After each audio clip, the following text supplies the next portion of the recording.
Hey Pete, how's it going? Hey Nick, yeah, very good, thank you. How are you doing there in New York? Thanks. I'm good. Everything Leka in South Africa? I see you picked Am up I one using word that from South right? Do Africa. I feel like yeah, one word, yeah. That's not food, but am I even using that right? Leka? Like, is it just Lacquer is good, yeah. interchangeable with Lacquer cool? means is everything great. Okay, Lacquer is just a really lacquer word. It means nice. It means cool. We use it for a lot. but is it just like directly interchangeable with the word cool? Yeah, pretty Like, can much. you just say like that's Leka or one Hundred everything's percent. Leka or okay? Yes, All it's a right. South I African wasn't cool. sure. Yeah. Okay. Glad Hi, we Pete. glad we How Yeah. got are that. you? Are you lacquer, Julia? Yes, Good. of Okay. course. All right. So it's been a while since I saw you. I mean not that long. It's been a year, but it seems like it was very recent because it took me a while to write about it. So it's like I feel like I just kind of recently wrote about it. So it's been like in my mind for the past since I left the past year.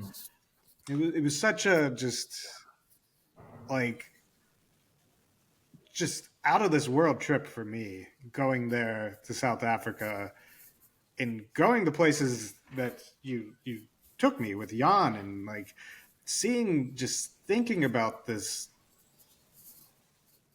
life on Earth, life of humans that goes back beyond just the last 100 years. Like I think so much about just how my life and my family's life and kind of my direct ancestors, but I never think of what humans were like 100,000 years ago and what they ate and just trying to grasp the vastness of that. Like it's unreal that like our species, Homo sapiens, go back that far and all the shit we've been doing in all that time. And it's so fascinating. Yeah. And it Yeah. really really shook my world, I think. Just how I think about life and the planet and just how old everything is. Yeah, it challenges you every step of the way, because you think about just the process of evolution, and because of the region, it wasn't touched with the ice age or by an ice age, how it's really evolved everything into little microcosms of it can change incredibly from 10 to 20 meters away. And just the fact that it's taken that long to evolve to where it is now is quite incredible. And yeah, I mean, to go back beyond the pyramids, 10 times beyond the pyramids, is quite Yeah, incredible. And yeah, especially to go and to figure out what these guys were eating back then. And that's for me, that's the story for a chef. but what's especially fascinating is they weren't all that different from us.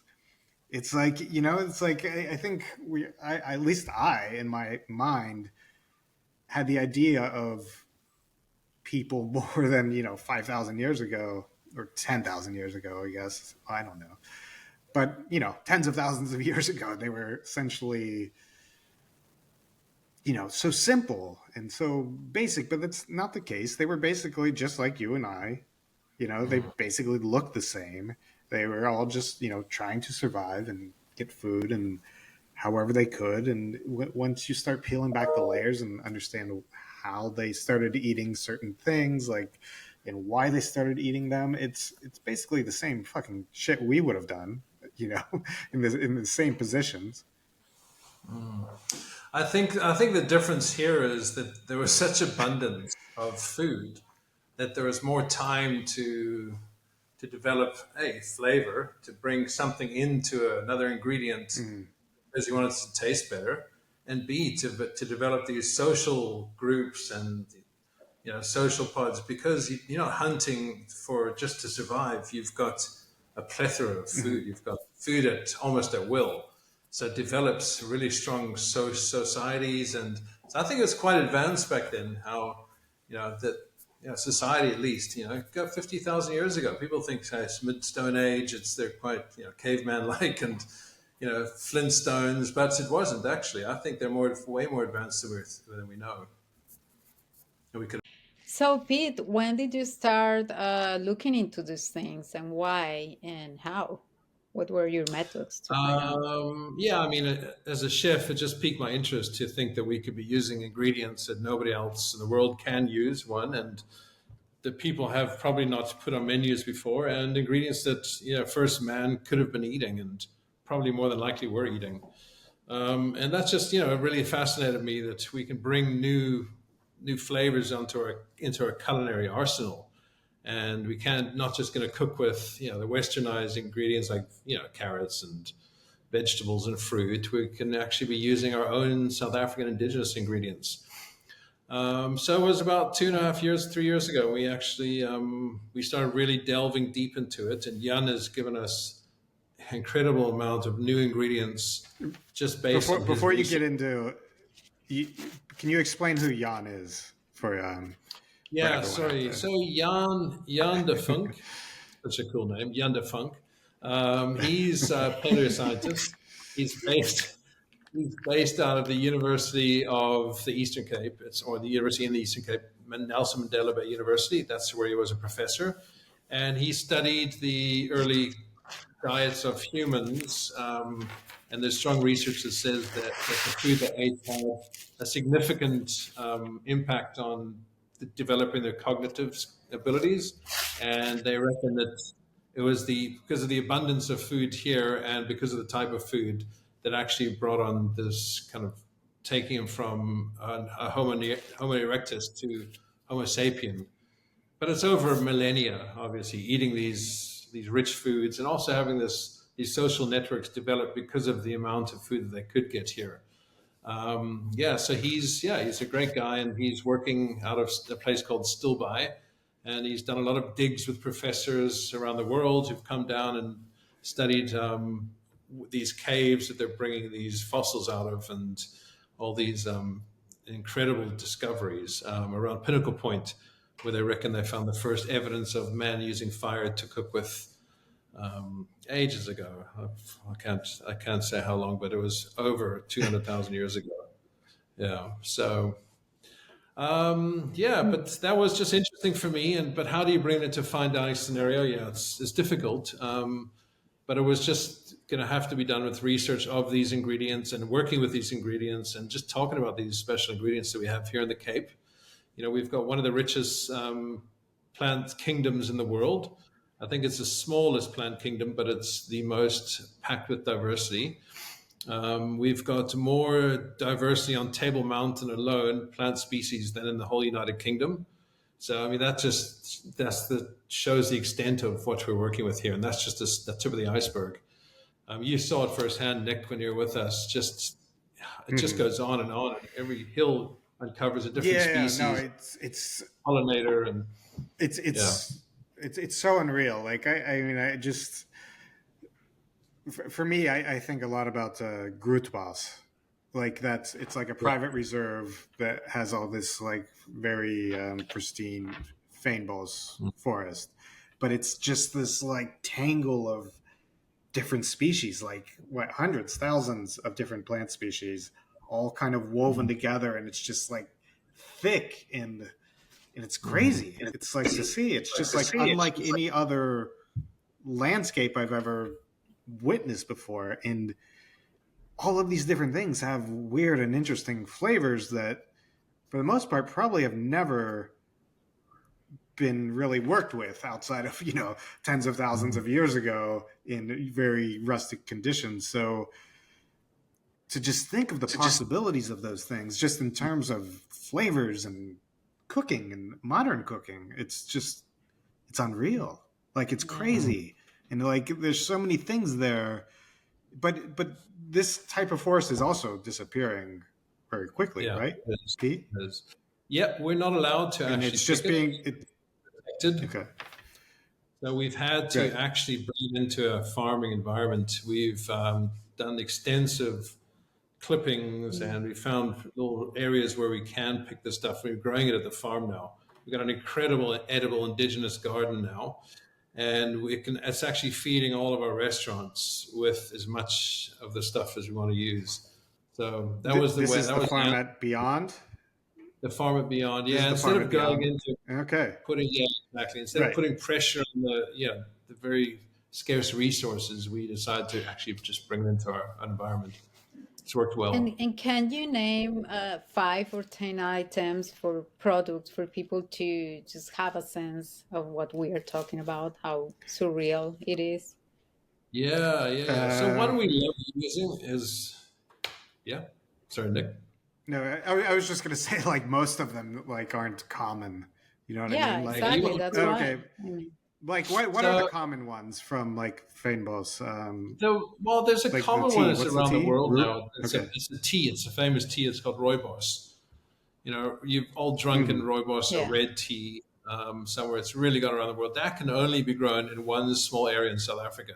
You can't grow it anywhere else in the world because of the very, very unique soil type and the pollination of it. So this is just an example of how hard it is to reproduce some of the stuff out of South Africa and out of this small plant kingdom, because it's so developed for this specific area that rooibos doesn't grow anywhere else. You can't grow it. The seeds are carried by ants in a very sandy, acidic soil, and the ants, they store the seeds of the rooibos, and then through, I think, erosion, and I forget how the seeds get carried away, but they actually get carried away and they get pollinated a different way. So they don't just, the wind doesn't pollinate them. You actually need an ant to do it. So anyways, that's just one example. We love using the tea, the buchus, Buchu. They have many different flavors. It's a very aromatic herb. That's a fynbos. Then we have a lot of succulents here. South Africa's got probably the most succulents in this small area in the world. There's like thousands of them we can use. We have two of them in particular we love using. One has the leaf of spinach. So it's called a prenia. The leaf tastes like spinach and the stem is like an asparagus. And it's a creeper and it just grows wild. And we love using that one. We tempura it. We use it to make purees and flavorings and soups, and we can chop it up into like a gremolata. So we use that. Probably that's the most one we like to use now. Then there's a lot of fruits and berries. Like num is a big one. It's a big purple, like a plum. That grows wild here too. And then there's roots. We've got there's over 2,500 USO, so underground storage organism roots that we can dig up and you can get carbohydrates from, and water. And there's one in particular called pig root. And if you roast it, you peel it, roast it, and grate it, or crush it, just tastes like macadamia nuts. It's quite incredible. And it grows to about 1 meter long and that fat. So, I mean, these things it's just the tip of the iceberg. When the settlers came here 400 years ago, they documented 700 ingredients that the native indigenous people were using from the wild. Now they've only got 300 that they're using. So there's 400 that are just missing to history. So, and that's just some of the stuff that they're using. So, yeah. So we're trying to figure out what these other 400 are, at least a few of them. Yeah. And okay, so the garden at Beyond, that makes things easier. So when I was there, it was just kind of getting together. So you're able to plant it, a lot of these things and have better access to them. I'll edit that out, Pete. Thanks. Sorry about that. I should have muted that. That's all right. Yeah, now you're fine. Cool. So the Beyond Garden. Yeah, so the garden at Beyond now you have direct access to them. You don't have to rely on like when Jan is doing his like projects in the recreating ancient life to get a hold of them. Yeah. No, it's really helpful. We've developed the garden to have about 20 different species now, or 25 different species. And when we started planting the garden, we were watering it. We put some irrigation in from the dam, and it just wasn't taking. It was just sitting there going yellow and it wasn't growing. As soon as we turned the water off, everything just shot, which makes us believe, it's indigenous plants. It's not used to a lot of water, so it's used to this environment. It's used to very poor soil. And as soon as we turn the water off, it just shot. So, I mean, it's really good for water conservation, water scarce areas like we have. And yeah, you're eating your environment as well. So it just makes a lot of sense for what we wanted to do at the time. So, but these forests, these fynbos, you call them forest, right? Or is it more of a landscape? Okay, Sorry, I call them forest. It's all right. So the fynbos landscape. Why is it so in danger? Why was it not appreciated for so long? Well, urbanization is the biggest thing, probably. You know, people. Okay. This is probably the fastest growing region in South Africa. You know, it's one of this region, or the province in particular, and the city is working probably the best in South Africa. So people are tending to semi-migrate down here from Johannesburg and from Durban. So all the land is being sold off. That's one problem. And the others is, the climate change is, it's happening. It's getting warmer. It's, some of the desert areas where some of it, the life is incredible, especially up towards Namibia and the Karoo. That's getting too hot, and there's these beautiful succulents and this life there, which is in an arid climate, but it's still dense with a different species. It's dying out, So yeah, we've got the same problems as the rest of the world. Just overpopulation and climate, and also people pick it because there's a market for it. There's a market for wild rooibos and wild buchus, and it's. Unfortunately, it's like the rhino. It's very sought after around the world. So have you spoken to Jan lately? What's he up to? Yeah, Jan's good. He's been trying to work out, and he's a great guy. Remember when he found that footprint, that fossil footprint? Yeah, it was crazy. Yeah, we just driving. I just want to explain to Julie, but basically we were just riding in this Jeep on this coast, and he makes it stop, and we get out, and there's a footprint that's 100,000 years old that no one's ever seen before. Really, it's just kind of there in the sand, and the kind of etched in the rock, and it's just like. But I think it was just so surreal. It was so surreal. It was almost like it was set up, like we were meant to drive. Yeah, I agree. I agree. He's seen it before, but I don't think so. Yeah. It was. He went back there, and he said he found. I think I told you he found 7 more footprints, and he said it's not a find until you find more than.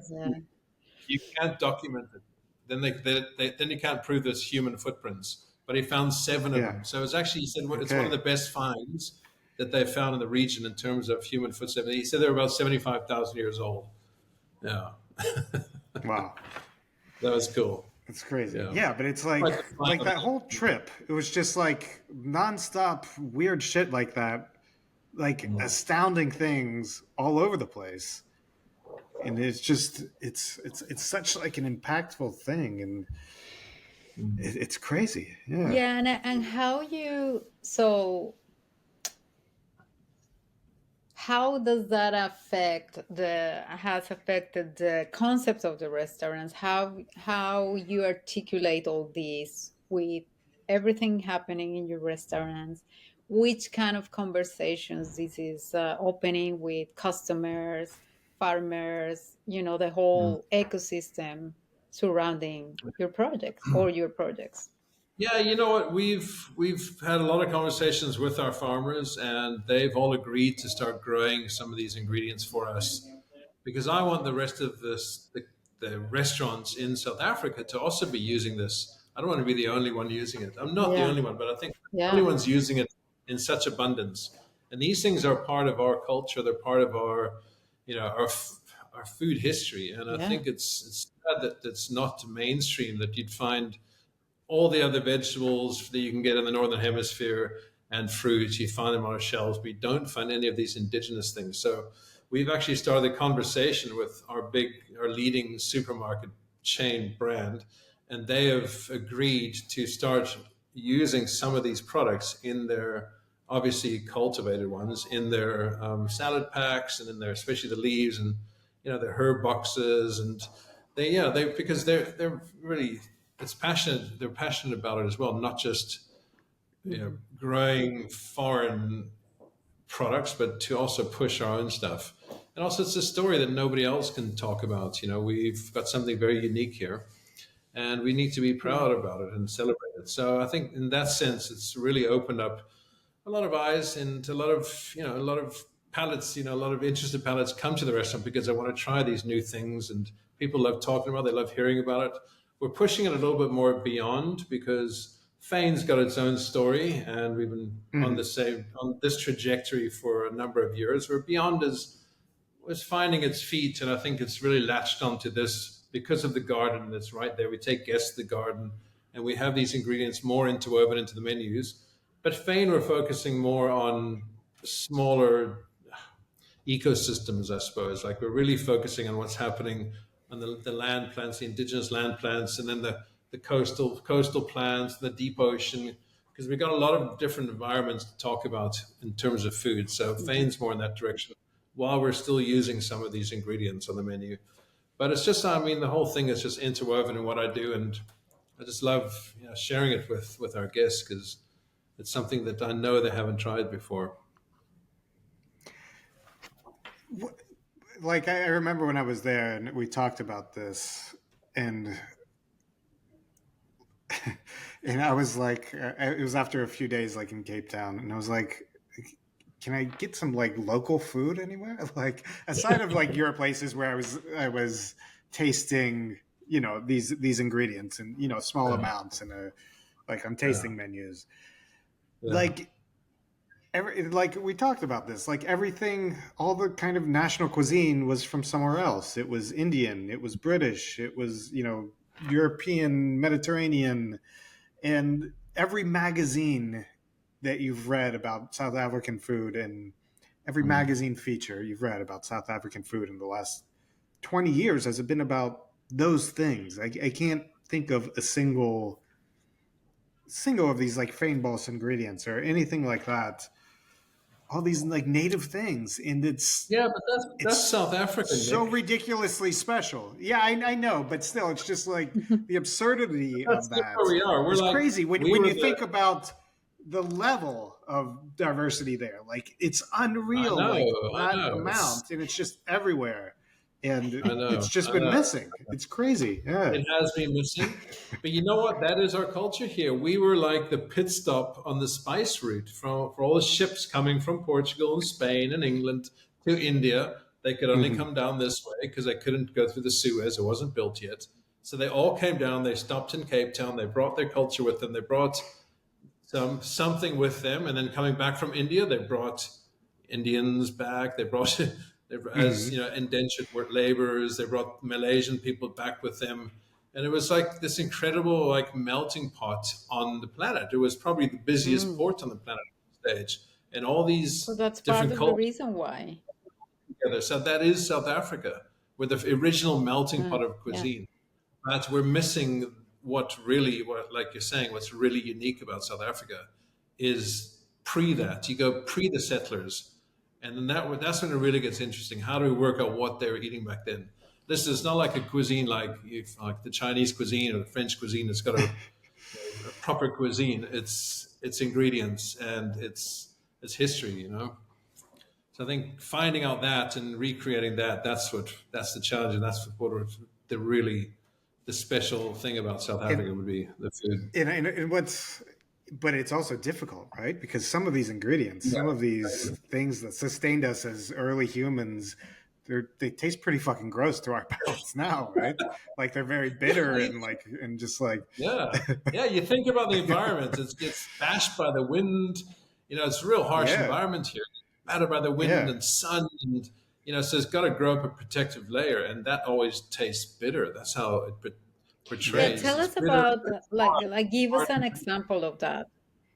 I can give you an example. What was that berry that we ate? That do you remember? Because Pete and I drank a lot of wine at a barbecue one night, and like the next morning, like we were Yeah. riding in this like super hot safari bumpy vehicle, and then like Yeah. Jan got this like little It berry was a to tortoise eat, berry. and Uh-huh. It was a tortoise it was berry. like I immediately like just like threw up. Like I It was was like like I vile. can't. Yeah, Well, that was the yeah. It was hangover, like probably. yeah, but I'm assuming there's something The you can wine do was with it, good. but Exactly. I didn't So, experience that. how do you treat like something like that berry? How do you make it Okay. edible, So for someone? we've got to work out the extraction, how we extract just the right amount of flavor from it without Hmm. pulling all those Okay. the peptides and the bitter Right. molecules out of it. So that's Notes. always Yeah. a gentle process. Yeah. So the more we work with them, the more we figure out. Some you can extract with alcohol. Some has to be steeping in water. Some is just oil. So yeah, it's a Mm. learning curve. We've had some disasters a Mhm. lot. And like Yeah. you've tasted, Nick, some very unpalatable stuff, but some of it's great surprises. And like some of these roots, you can die from eating it, but Mm. if you leach out the toxins, it's actually quite good. But to get there, Oh.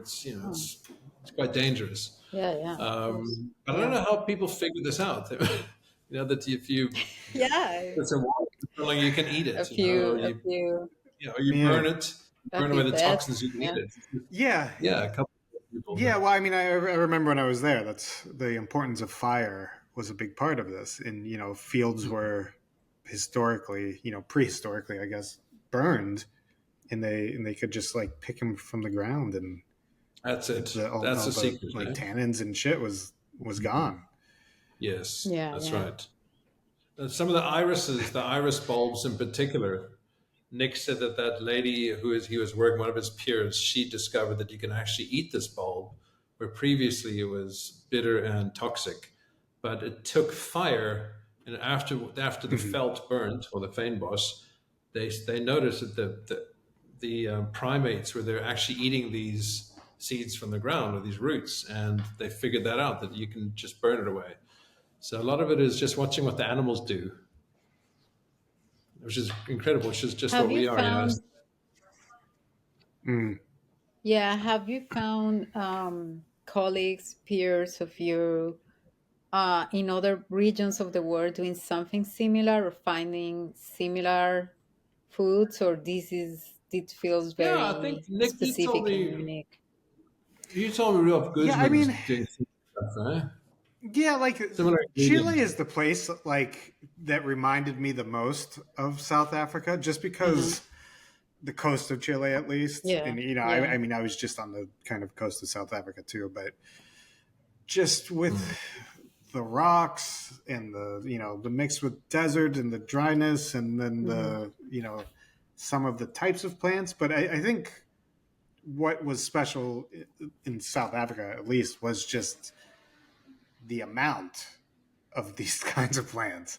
Like in Hmm. Chile, there might be a handful scattered here and there, but from what I Yeah, could see in these like hundreds. where we Yeah. were, hundreds and thousands of different plants, and you had no Yeah. idea what the majority were, and most of them look unlike anything else. So it's like there's not even things you can really compare that to in a lot of the cases. Yeah. Hmm. Yeah. I mean, it's an exciting place to be So, cooking. It's an exciting place to be eating as well. With a lot of chefs now are doing this as well. They're showing a lot of interest in it, which is fantastic. Sharing knowledge with them is awesome. That's what it's all about. And yeah, I think it's only a matter of time till people start really using them properly, and they get into the hopefully they get into the mainstream market here. I'm hoping, and they get into mhm. the farmers fields and stuff. Yeah, I think they will. I think it just takes people like you to talk about them and show what can be done with them, and things start to take off, and it just makes so much sense to plant these things again, and rather than trying to force you know potatoes, or I don't know what the hell else is grown there, but just force whatever else into the soil there. But you're opening a new restaurant, right? What's the deal with that? Yes, we're opening in very soon. We're opening around the 3rd of November. And it's our biggest project yet. It's a Okay. very historically significant wine estate. It's called Boschendal. So it was actually the first wine estate to have a restaurant in South Africa. And it's Okay. been around for 340 years making wine. It was the first farm to actually export fruit from South Africa as well. And the restaurant, I think it came about in 1972, 73, but the building itself is built in, I think it's built in 1820. So it's a Okay. protected building. And yeah, we're opening a extremely intense farm to table. I hate to say it, but farm fire table restaurant. Right. Yeah, it sounds a bit cliche, but this one is like farm to table on drugs. It's like Okay. No, really like I saw yeah. photos, and it's like the farm is right there, right? Like right in Yeah, front I of you. mean, they're really. It's Okay. probably the farm that's doing the most regenerative farming in the country. They've got Okay. this massive vegetable and herb garden and fruit in front of the restaurant. It probably takes up about 4 football fields in front of the restaurant of Okay. just garden. And then they've got fields of ancient grains, which they started growing for us. They've got 400 head of cattle, which we have first pick on all the primals and everything else. They have, I think, 700 Duroc swine or pigs on the farm. They've got sheep, an incredible breed of sheep. So it's really like a chef's dream to be moving into this place. And yeah, it's going to be about 100 seats. So yeah, a little bit daunting in terms of the numbers we can do. It's Mm. busy all year round, so which is great. And then we've decided to do a fantastic little cocktail bar where we're going to be using all these the farm ingredients Mm, in our tinctures and for cocktails. yeah, all sorts of like bitters and syrups and Hmm. yeah, fruit cocktails and veg cocktails. Yeah, so it's very exciting. There's a lot to do still. It's quite the project. Yeah, but yeah, we got a good team around us, and I've taken guys from all the restaurants, and we've kind of put a new head chef in place who's I've worked with before, and he's coming from England. He's worked in a couple of 2 and 3 star places, and he's come back home. So we got a good new energy in the restaurant. Yeah, you must come back again and have a look at it. It's gonna be Yeah. No, insane. I would love to. So it's a fire restaurant. That's the idea. Well, yeah, it's a Just fire. We're really focusing on what's coming for the garden. We've set this program in place where they're growing minimum of 30 or 40 ingredients for us all year round. It's going to come for the garden. We're going to be using probably 80% of the produce on the menu will be coming for the garden. We have to subsidize it with, we have to buy in carrots and onions. We're not going to be doing those big crops. But everything else is from them. They've even they've inoculated 2.5 tons of trees, of logs, which are going to be okay. producing mushrooms, about 7 different species of mushrooms over the next 2 years. And it's probably going to yield about 2 tons over 2 years of mushrooms. So we've got oysters, shiitakes, eringis, and then some indigenous ones, some local Mm. ones. Yeah, it's very exciting. It's a project I've never thought I'd be embarking on 2 years ago, and now that I'm here, Wow. it's just around the corner, and I'm kind of shitting myself because there's so much to do. But I know how important this project is for the South African culinary landscape. It's super important because Yeah, it's I such was going a to say, I think is being almost more, I mean, apart from being a chef, is being a food engineer, in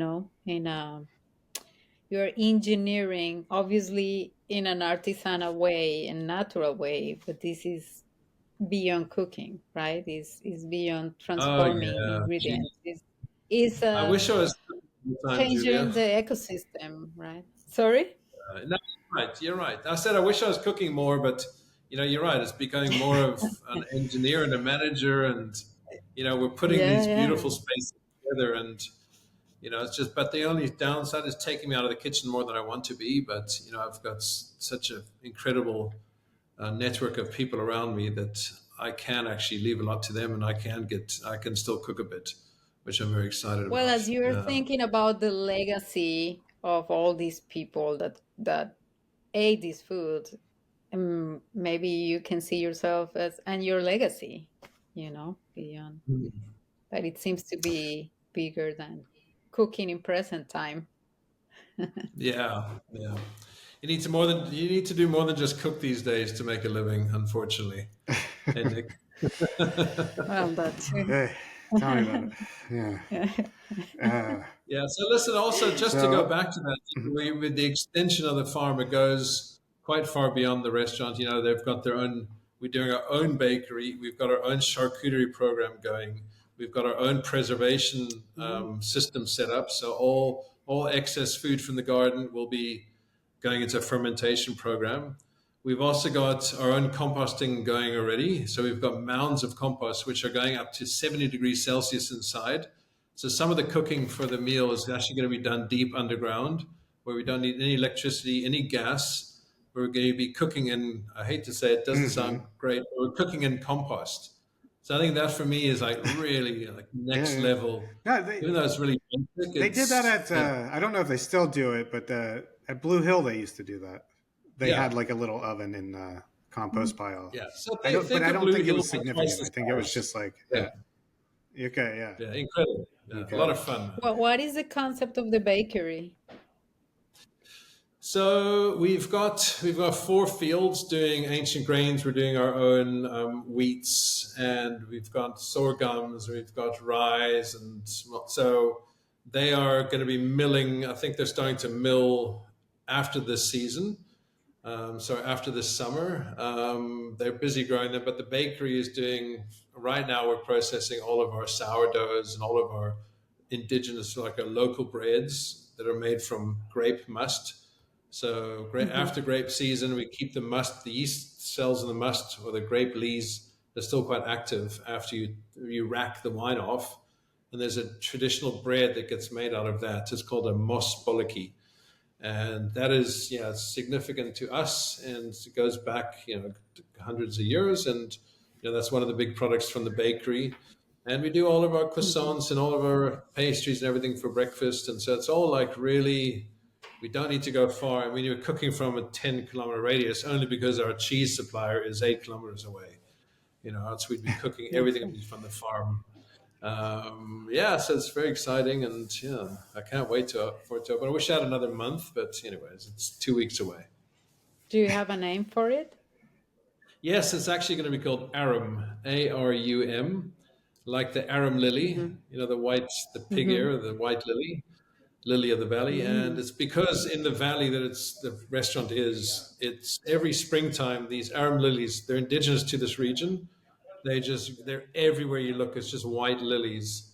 And I thought this white building, when I first moved into the region, into the valley to start cooking, that's one thing that was just etched in my mind, is all these lilies that pop up in the springtime. It made the valley so beautiful. And I just Yeah, saw, looking at sweet. this building, it's such a significant, beautiful building in the white Cape Dutch style with the gable. It just reminded me of this flower. It also happens to be one of my wife's favorite flowers, and she's from that area. She's from the next village over. So I thought, it just makes a lot of sense. And I like short names for restaurants like Fane, Fyn. So Arum is 4 letters. We like it. You can say it in most languages Yeah. too. Some people say Arum, Yeah. but it's not Arum. Yeah, it's Arum. Yeah. Okay. So there's no Japanese element to this, right? There's not really, from what I understand, from what I'm looking at, there's not really like a defined concept at all. Like, I mean, aside of the farm, but there's not really like an angle So to the yeah, we're concept, right? focusing on. Yeah, we've divided. No, there's no Japanese as such, like we would find a Fane, where we're trying to blend. Hmm. Well, we are blending Japanese and South African flavors. Hmm. Well, actually, we're not doing that, Nick. We're taking South African ingredients and we're looking at them through like Japanese cooking techniques, like you would look at a French restaurant through French cooking techniques Hmm. using our Yeah, ingredients. That's yeah, yeah. famous. But Aram, we had to look at it differently because it's such a culturally significant restaurant in the Cape. We had to look at Hmm. more Cape, kind of go back in history and what style of food we were using was in the region when this restaurant or the farm developed in the beginning, and that was Hmm. more Dutch, French. So you can say, okay, well, let's use some of these culturally significant dishes and let's recreate them. So we're going back in the, I guess, in Cape Dutch history, and we're taking those flavors and we're just looking at them through modern goggles, I guess. But the big focus is on the Okay. meat. So we're dry aging all of our meat in the restaurant. We're focusing on preservation of the garden ingredients and also using fresh ingredients. So we've got a big pickle library with about 90 large, I think, 3 liter pickle jars in the restaurant, backlit, so you Did you can all say the it's time you called can a see pickle what's library? Did you say fermentation. pickle Yep, library? I said pickle library. Okay. It's the first Yeah, I've heard I that. did. But, Yes. yeah. The And only is there downside just if we don't so? Go ahead. is if they Go ahead. start Sorry. exploding on us in the restaurant. That's the only downside. But besides that, it'd be nice. I want the chefs to go out into the restaurant, be pulling the jars from the shelf. They'll be using. I want guests to be able to see what we're preserving, what we're fermenting, what's happening in the restaurant, because it's not an open plan kitchen. So, and then, like I said, all the meat will be dry aging in the restaurant. So we've got big dry age vitrines going in the restaurant because the restaurant's so long. We had to divide it. So we decided to put this wall of Okay. meat in the middle of the restaurant, to divide the bar and the restaurant up. So now it's a sexy space, and yeah, we're so excited about going into it. And you'll see more. We'll be posting Cool. pretty soon of how it's looking. Cool. Is it just Oh, I think I pork lost and you beef, or again. is there game as well? Is there game as well? We're focusing on the farm animals. Yeah, we're focusing on mainly on the farm animals. When we're not even using a lot of seafood, there's some trout farms around the area, so we're using a lot of trout, a lot of vegetables, a lot of beef. So it's kind of like a steakhouse on steroids that serves a lot of Okay. vegetables. Yeah, I was about to ask Pete a little bit of his background, like where were you born and how did you end? I mean, if you are not from Cape Town, for people to know why did you end living there? And Yeah, well, I've lived here longer than anywhere else, so I kind of feel home now. yeah, But yeah, before I was working in London. So I worked in London for 7 years. I worked for a chef named Marco Pierre White, as well as an Italian chef, um, a restaurant called La Conda Giorgio. And then before that, I worked at another Michelin star restaurant called Hambleton Hall. So I did a little work in England, and before that, I was training in South Africa. And then, then I moved from Boston, where I was born, and we moved to South Africa, and then we moved back to Canada, where I got this weird Irish accent. And yeah, then back to South Africa, so it made it even worse. And moved to England, so it really fucked up the accent. And now, I'm just loving Cape Town, and can't wait to see what's coming up in the future, because we're looking abroad as well. And I can't say too much now, but yeah, there's plans to mm, to move, to get a nice footprints in either the States or in England. It's quite. Yeah, you really can't place your accent, can you? Like it's pretty no, distinct. I was Like it's thinking, not yeah, it's South very, African. There's South African words in there, but it's not purely. but I see the Irish on it too. Yeah, for Yeah, sure. but I'm not Irish. Yeah, I know it's weird. It sounds Irish. It does. And even people from Dublin, they're like, "What part of Dublin are you from?" Like, well, yeah, it's a long story. And especially when I drink, if I drink, it sounds very Toronto. Irish. Yeah. Yeah, Toronto, yeah. yeah. Actually, my family's from Yeah. Toronto. So I think my Oh mom, yeah. she was from Okay. Toronto, so a bit of a Toronto twang. And I lived in Vancouver as well. So yeah, it didn't help. Yeah, okay. Yeah. But it's Um, not where you're from, it's so where you how act many? right, Julian. There you go. Where I was born. Oh, my accent. That's another. Yeah, my some people do that. It's the same. It's all over the South place, I American. think, by now. But yeah, I was born in Colombia, and I have Okay. lived in the States for about 11 years. First on the East Coast, 1 year in Chicago, and now 5 in California, in Los Angeles. So yeah, Of I California. don't know. I I feel used that to live my accent in is it's Ventura. all. Yeah, I Oh, like really? California. I'm very.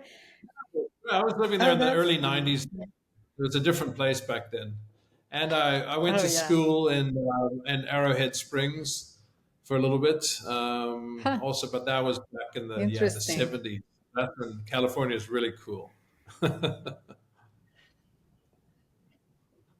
Yeah, it's a special place. Yeah, Cool. for sure. I'm close to Ventura right now today. Okay, cool. Yeah, I like Ventura. Yeah. Have I lost you guys Yeah. again? Um. Yeah. I- are Well, you there? yeah, I'm here. Okay, cool. Sorry, I lost you there for a sec. Okay, okay. Yeah, yeah. It's been going in and out today. It's a little weird, but Yeah. I'll clean it up hopefully in the edits. So how many restaurants do you have now, Pete? Like I was trying to piece it Nick, together you know, this morning because I started late. are you I counting in started. your I got head like you don't know? Okay. well. It's growing faster than I kind of imagined. I got my first restaurant when I was 48, which is Fane, and a lot of people are like planning their retirement already. I'm like, no, fuck that. I got my first restaurant at 48, my second one at 50, and then I've had that was beyond it was second. And then we decided, no, we need a footprint, kind of casual dining, and we all loved ramen, so we opened a restaurant called Ramenhead, which we've opened two now in Cape Town, which I think is one of the most incredible cuisines.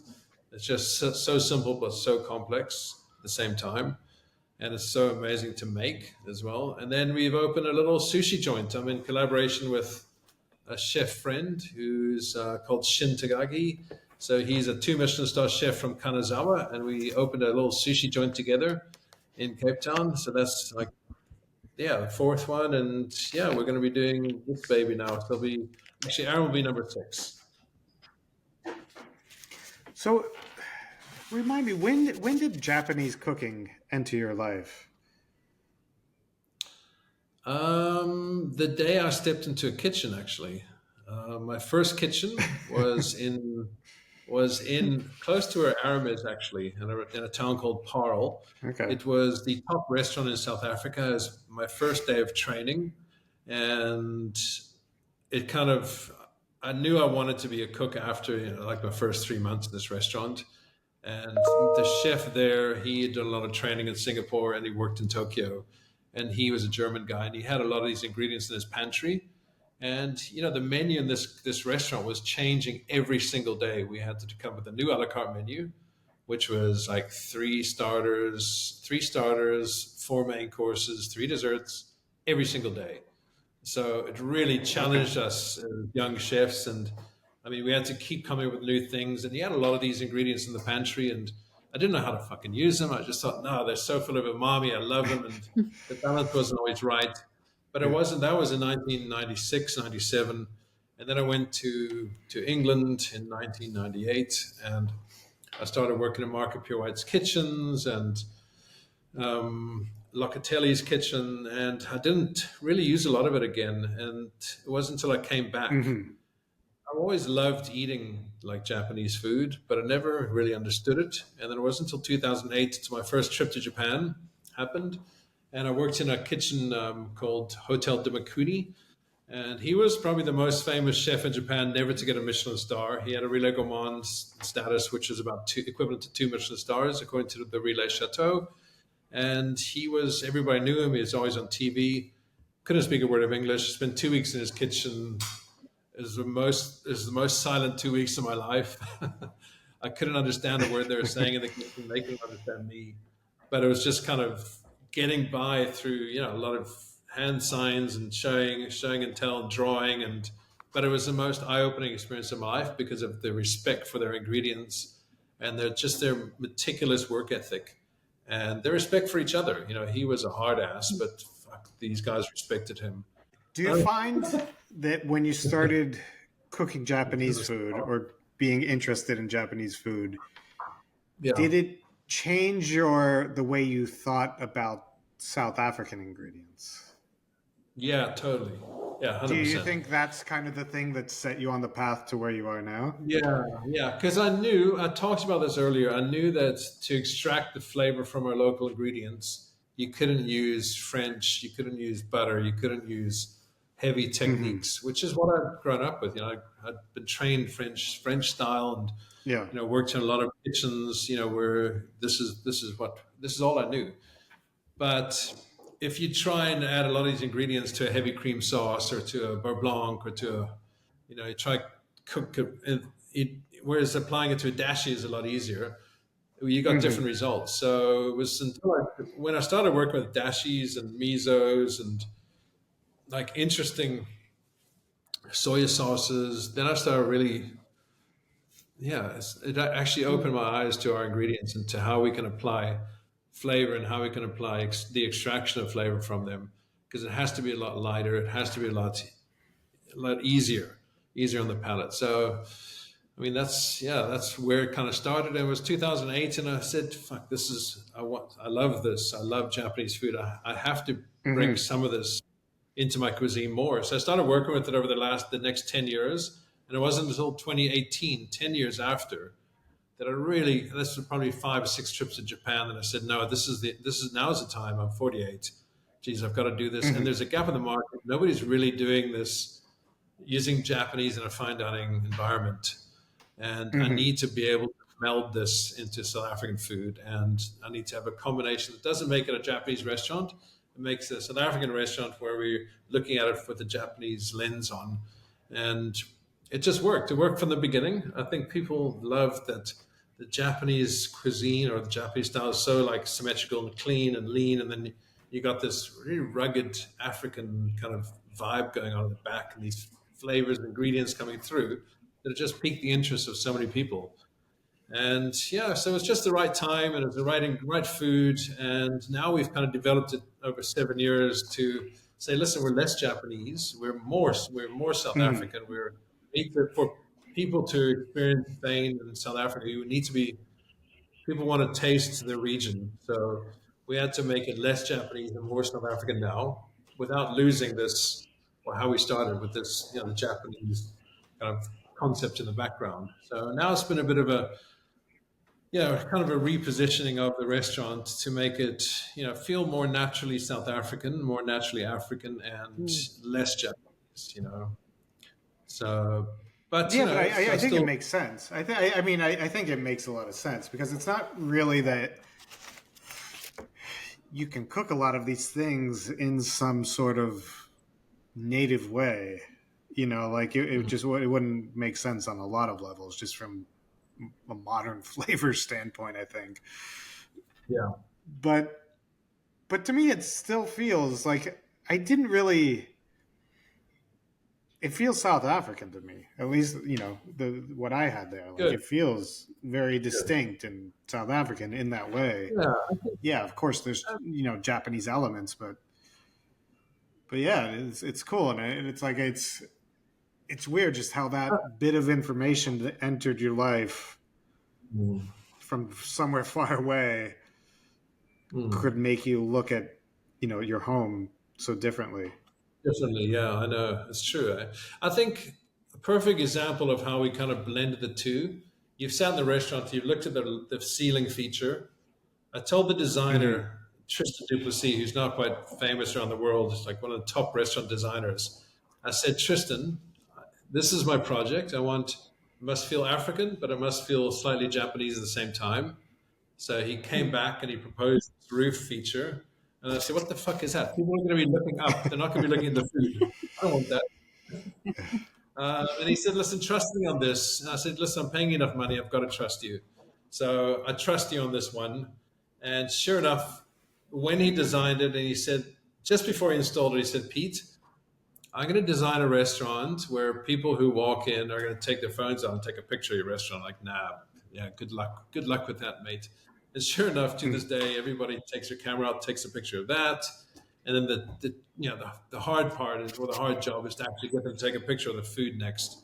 That was our challenge. And yeah, so I mean, the reason why I brought that up was because he said, "Listen, this bead symbolizes Africa through the beads, the trading of the beads, and it also symbolizes the abacus, that the Japanese sorbonne.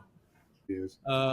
So listen, I was just saying that the restaurant, when he designed it, he said, the sorban, or the ceiling feature, is what's actually symbolic of the restaurant. The two cultures is there's the abacus of the Japanese and the African beads that they wear around the neck and they trade with, and that's what the Okay. roof feature was all about. That's how he designed that. Yeah. Should I refresh and then come see if my camera? You want to try? Go ahead. You might as well at this point. I can try. All right. Or we just fucking leave it. It's fine. Either way. Let me try refresh. It's fine. It's fine. Is it fine? Okay, cool. All right, cool. It's kind of funny. I like.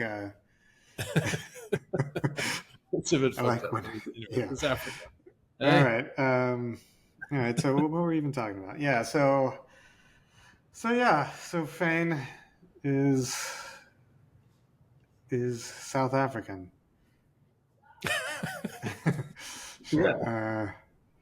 Trying to see what I'm trying to see. One thing I wanted to ask you. Like, did you ever start using the misos from that guy? Yeah, James Caper. Yeah, geez, we've used a lot of his misos. They're very rough in that they're a little bit more salt than we want. So we've actually had to kind of dilute them a little bit. But they're fantastic, and his story is incredible. And yeah, we've gone to visit James a couple times since then, and tasted through another batch of his misos. He's got this incredible cabbage miso. Okay. And we love supporting him. But we can only use so much of it. We actually bought 2 20-kilo tubs. This lasted us like a year. It's a lot of miso, yeah. A lot of miso. No, like a product to sell. Just to explain to everyone, there's a guy in kind of a remote beach in Cape Town. What do you call it that? Remote beach town? Okay, Scarborough. So it's a pretty isolated beach area, small community. And he had like teenage cancer. Was that right? Yeah. Like, where he was quite young and he just cured himself through food and latched himself onto miso making. And he's making misos in this kind of African style roundhouse. Yeah, well, no, he built those, what they call rondavels, so the round African huts with a roof. He got them built by a local sand builder, not sand, but a local sand person who made the bricks out of clay and then built these houses out of those bricks. So he literally made it from the earth, these houses. Right. And because the walls are so thick, he could actually, they're perfect insulation and perfect temperature for the misos. And he'll make a fire at the bottom of one if it's too cool, and it'll like heat the whole house up. But he's devoted his life to misos, to kefirs, to every kind of fermentation you can think of to heal himself. He doesn't do any sugar. He doesn't. Everything is just made by his own hands. And now he spreads the love. He just helps people, and he gives people advice, and he sells his product to whoever wants to heal themselves. It's quite incredible. Right, yeah. No, it was like completely unexpected in this little town. But just how he's living. He's like living in a mud hut, in this town with all these nice houses, and it's just next level. Like, a little surf town. It's just like incredible misos, like totally distinct. But it's I don't know. There's just so many cool people like doing interesting things there, and just Abalobi. Like I've told so many people about Abalobi since I was there, and just like people in the Amazon, like working these, trying to manage resources while doing sustainable development. Just the Abalobi fish app could really be applied to so many different things, and it's really. I think what's incredible about that is because of how these small fishing villages on the coast of, with the Western Cape and South Africa are dying away because of, these, obviously the fish stocks are dying. Mm-hmm. Also, the big ships are coming in from abroad and they're landing all these fish and taking them offshore, and their towns are dying because of it, and their social ills that come with it, like drugs and unemployment. And So what these guys are doing, they're putting the power back into the small fishermen's hands. So they've given these fishermen a phone, and they can, when they land, when they pull the fish in from the water, they can log where the fish has been caught. And through a GPS, Abelobi can track whether it's true or not, whether they landed them in the spot where they caught them. And so you can actually buy the fish. You can see the name of the fisherman who bought it, the name of the boat, where it was caught, when it was caught. And what is great about Abelobi is they actually give them ice, because in the past they just used to chuck these fish in the hold, fish for the whole day. These fish would be on top of each other, sweating in the hot sun. They come back to shore and they've got like a day's shelf life. Now they're extending that shelf life to 3, 4, 5. So now they're getting much more value. It's incredible. They were actually up for they're actually up for the Earthshot Prize a couple months ago. They're one of the finalists, which is Prince William's big. I think is his award for the best humanitarian or the best business promoting, saving the earth. I guess. But what's especially fascinating to me is that it's not just for these communities, but actually this data no one would be able to collect this data in quite an efficient way, as well as these fishermen can. So this data is like essential for preserving all of these species, and they're getting it. They're the ones that kind of own this information, and that's powerful. That's very powerful. I think it can be applied in a lot of different things. Yeah, absolutely. Huh. All right, man. One of our favorite people, man. Abelobi, we love him. Yeah. All right, so we've talked a while. I could talk with you all day. all this, my week in South Africa a year ago. I don't know how you trapped all that information in your head, man. I don't know how you did it. No wonder it took you so long to write those. Yeah. those pieces, eh? Jeez, no, but it's a lot to process. Just because it's a lot to process. There's some vastness to it. Yeah. Nice. Good talking to you. Likewise. Hope everything's lekker with the new place. I appreciate it, Nick. And you have a lucky evening, eh? Or a lucky day. Talk soon.